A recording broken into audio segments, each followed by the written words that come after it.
Today, gentlemen, I've been honored to coach you. More honored to take you to the field of battle. But there's another honor that's been bestowed upon you. And that is the mantle that comes with that question. Who am I? I am a champion! That's right.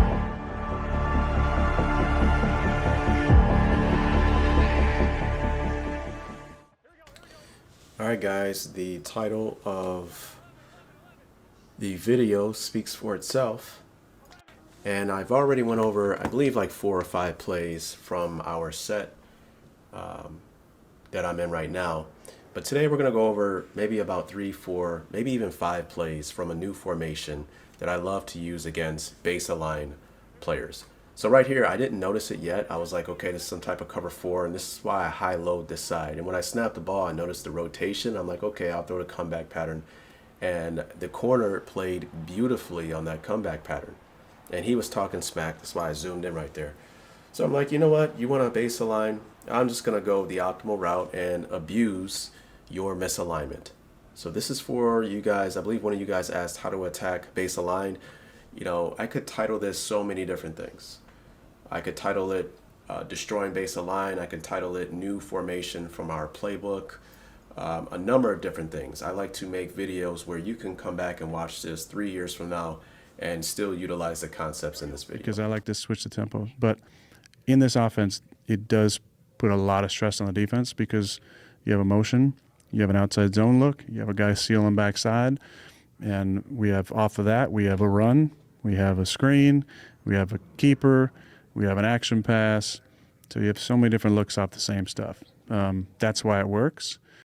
That was Aaron Rodgers talking about Matt LaFleur's offense when he was with the Packers, okay? And that is what we utilize from this formation, okay? So this is the other formation we're going to deal with, and you're going to see exactly what I'm talking about here. We have the HB swing screen. We rotate into 4 strong. And again, he's in base line. Don't worry, it's going to get worse, okay? We only got 2 yards there because of bad stick play. But this is the problem with base align, guys, okay?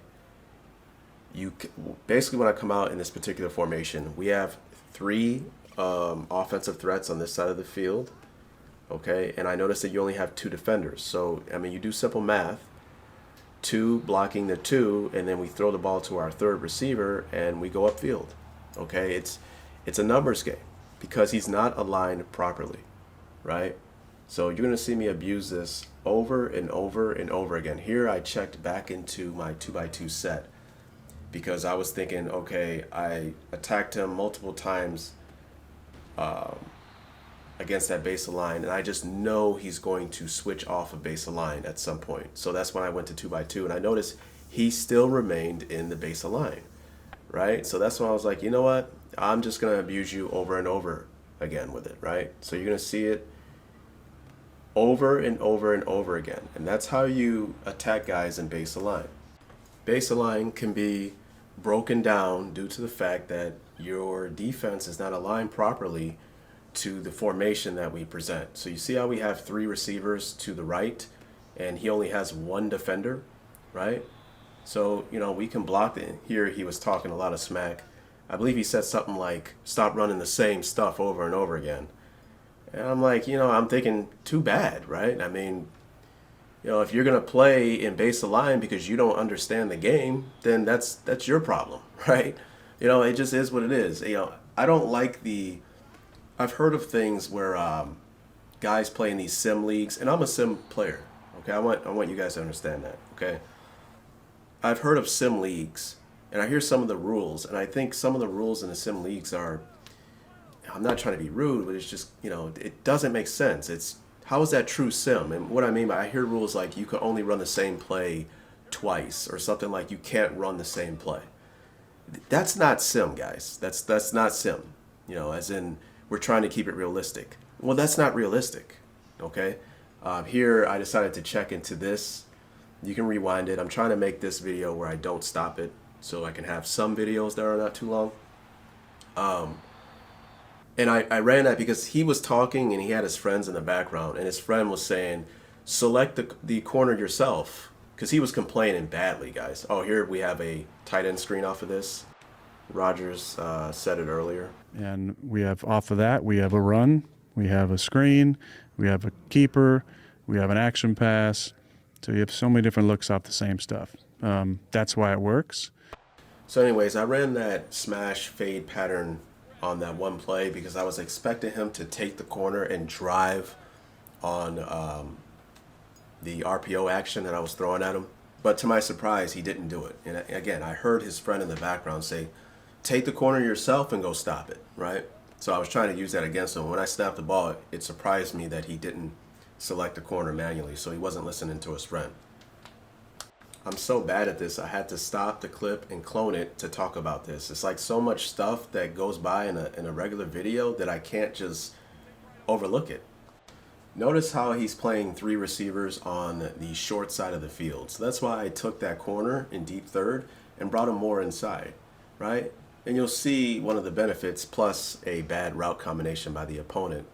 You know, I bring him inside and he's able to kind of wall off 2 deep players by himself, right? Because of poor route combination plus playing on the short side of the field. Okay, so back to sim leagues, making it to where you can't pick the same play over and over again. That is just not realistic. Okay, because you know, if you go off of realism, NFL teams will run the same stuff over and over and over again if you cannot stop it. Okay? Where it's not realistic is where if Madden isn't coded right to where you are abusing the AI. Take a look at this, right? Drop pass, end of the half. Gotta love a drop pass there, okay? But where you are abusing the coding of the game with the play, that no matter what you do, you can't stop it.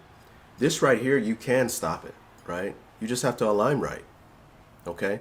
So if you are not going to align correctly, then I'm going to punish you every single time. Here I tried to do the tight end screen, but I noticed the tight end was covered pretty well, so I just dumped it off to the back and juked him out of his cleats, okay?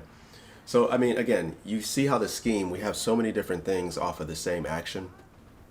We have RPO stuff. We have a counter RPO. We have a motion to HB, motion to 4 strong with the HB motion screen. I think I run it here. Let's see what happens. Oh, okay, no. So notice, see, he aligns in a better way now. Now he has 4 defenders over 3 of my guys. So what do? We just run it, right? Now you are a little bit softer in the box. We just couldn't get a good run there up front, okay? But right here I noticed he started playing a little bit more sound on his defense. Okay, so it took him a while to catch on. It's the 3rd quarter, right? So you see how it's 3-on-3 on the left side?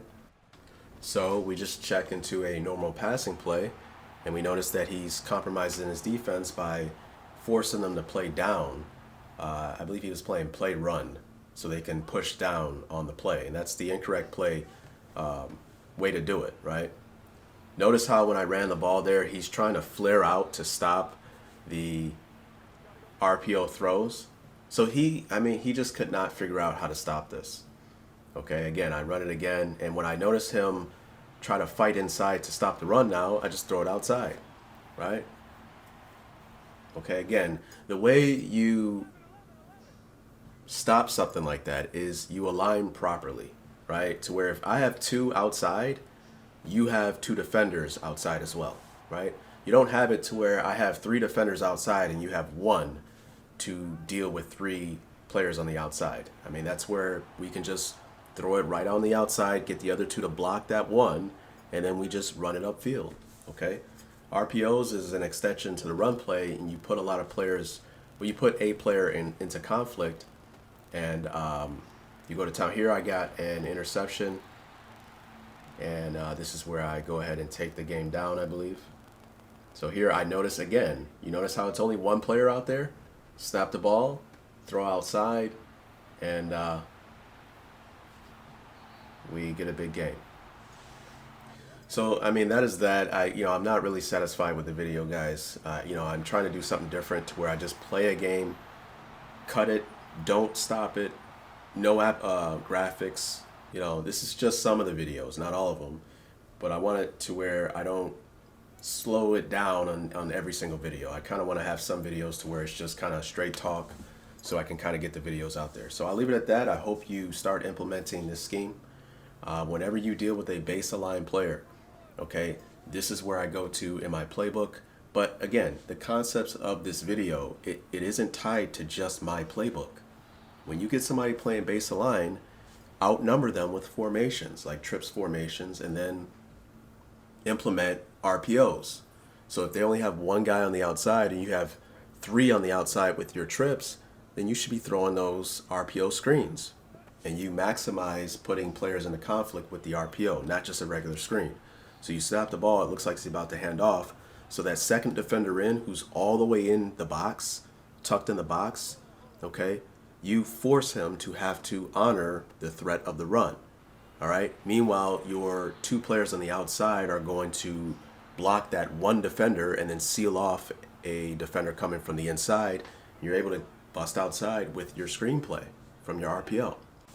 I mean, it all depends on how your playbook is designed.